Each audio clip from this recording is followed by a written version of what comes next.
Buenas tardes, nosotros somos el equipo número 5, encargados del tema número 5 llamado Atención, Sensación y Percepción. Nuestro equipo está conformado por Barraza Landel Luis Felipe, Borrego López María Alejandra, Ramos Caro Brian Azael, Rodríguez León Teresita Abigail y su servidor Machado González David Antonio. Primero vamos a empezar con la definición y concepto de la atención, sensación y de la percepción. Como concepto tenemos que la sensación, la percepción, la atención son procesos complejos que ayudan al funcionamiento de la mente, pero no constituyen un fenómeno unitario, sino que más bien son un conjunto de funciones. La sensación consiste en recibir, convertir y transmitir información sensorial de los ambientes externos e internos a nuestro cerebro. La percepción nos permite organizar e interpretar los estímulos captados por los sentidos, dándoles así un significado. La percepción, por otro lado, no es un registro mecánico de los estímulos, sino que está condicionada por factores subjetivos como la experiencia, la personalidad o la cultura del ser humano. La atención es un proceso psicológico de gran valor adaptativo. Estos conceptos se van a juntar para formar un proceso, el cual se ordena de la siguiente forma. La sensación. La sensación se da gracias a los diferentes sentidos con los que contamos. Los sentidos son una fuente de nuestras experiencias, pues a través de ellos recibimos la información sobre el entorno, es decir, lo que lo llamamos los estímulos. La percepción es un proceso complejo a través del cual el cerebro organiza de forma casi instantánea la información sensorial, dándoles así un sentido o un significado. No es la mera suma de los estímulos, ya que estos son organizados en conjuntos o formas. Por último está la atención.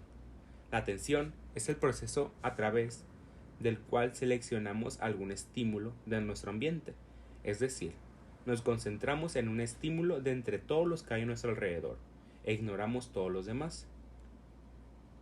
Solemos prestar atención a aquello que nos interesa, ya sea por las propias características del estímulo, ya puede ser su tamaño, su color, la forma o el movimiento de este, o por nuestras propias motivaciones. Así pues, la atención y el interés están íntimamente relacionados, al igual que la atención y la concentración. Procesos controlados.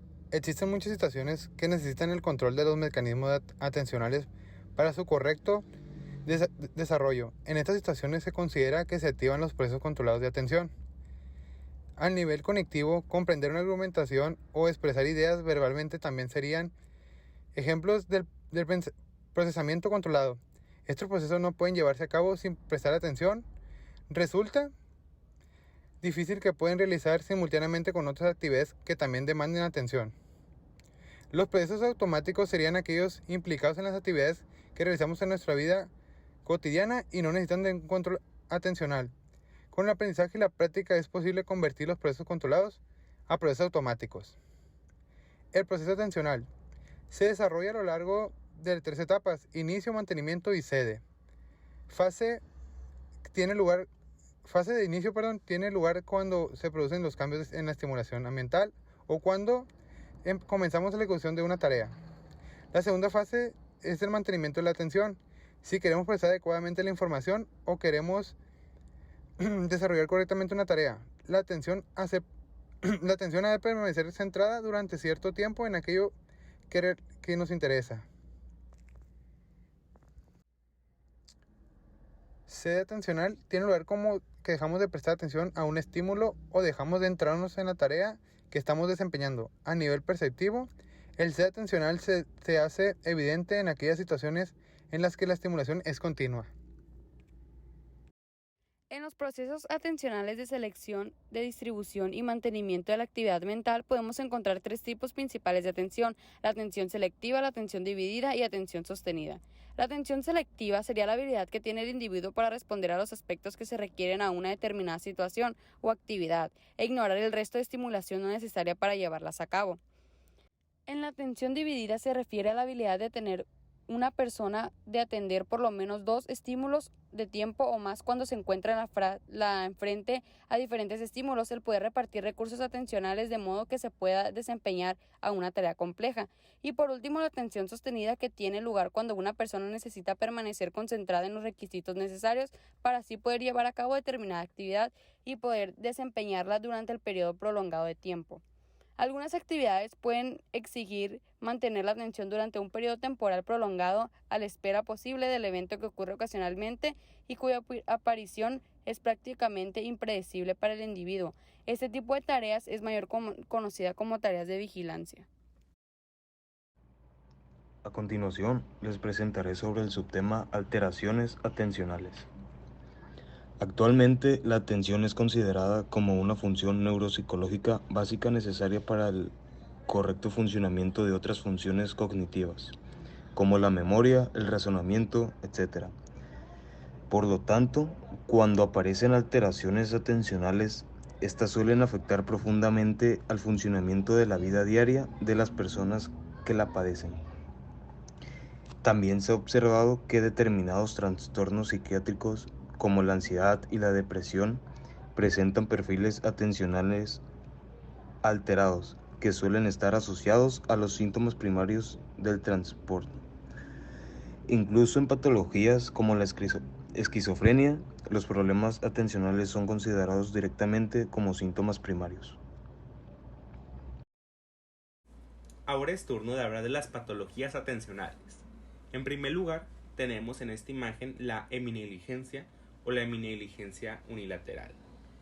Este es un desorden neurológico que hace que una persona aparentemente tiene un grado de conciencia normal, pues no es así, ya que ésta no reconoce los estímulos que están a uno de los lados de su cuerpo.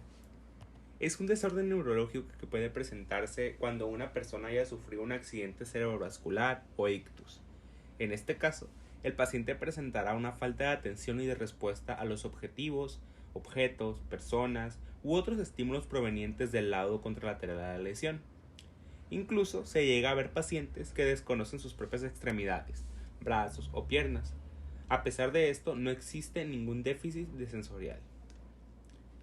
Después está el trastorno por déficit de atención, conocido como TDAH o simplemente TDAH.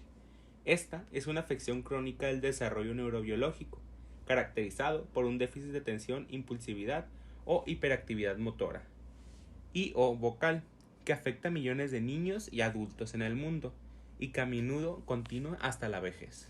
El TDAH cuenta con diferentes síntomas atencionales e hiperactivos. Los síntomas intencionales podemos destacar, por ejemplo, que el paciente no presenta atención suficiente a los detalles y suele cometer errores por descuido en sus tareas o actividades. Centralmente tiene dificultades para mantener la atención o parece no escuchar cuando se le habla directamente. También entre los síntomas atencionales está que se distrae fácilmente o también es descuidado a la realización de sus actividades.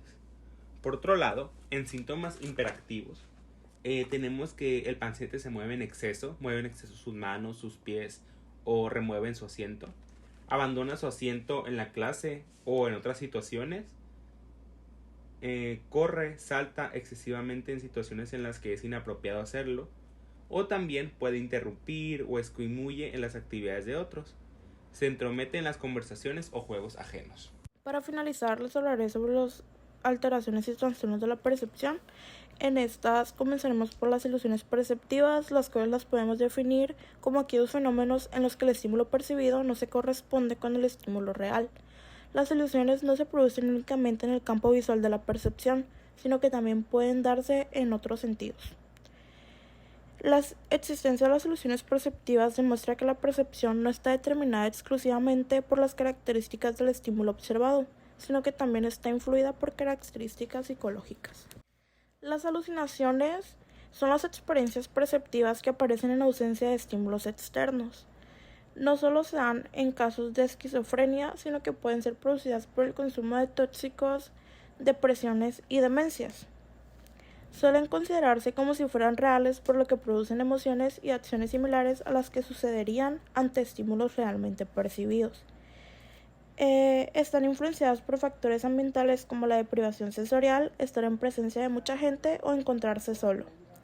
Las alucinaciones más comunes incluyen percibir sensaciones corporales como sensación de picor en la piel o el movimiento de órganos internos, percibir sonidos como música, pisadas o golpes en puertas y ventanas, escuchar voces cuando nadie ha hablado.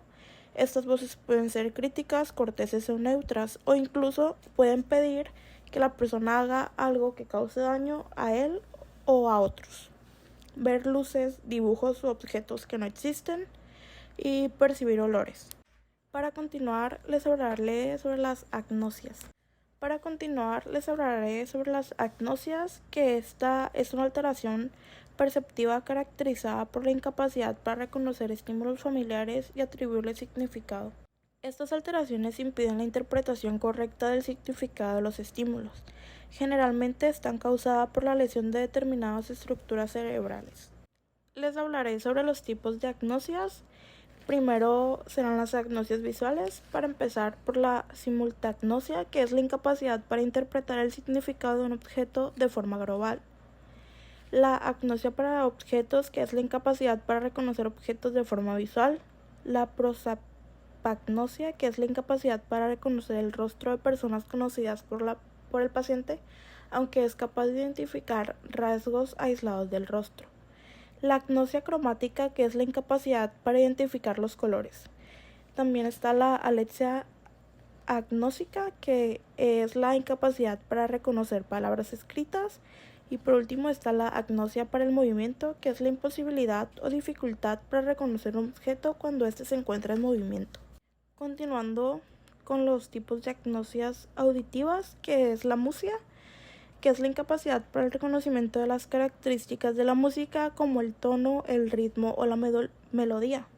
La agnosia para los sonidos, que es la capacidad para identificar el significado de los sonidos. Y la agnosia verbal, que es la incapacidad para comprender los sonidos verbales. Y esto sería todo de nuestra parte.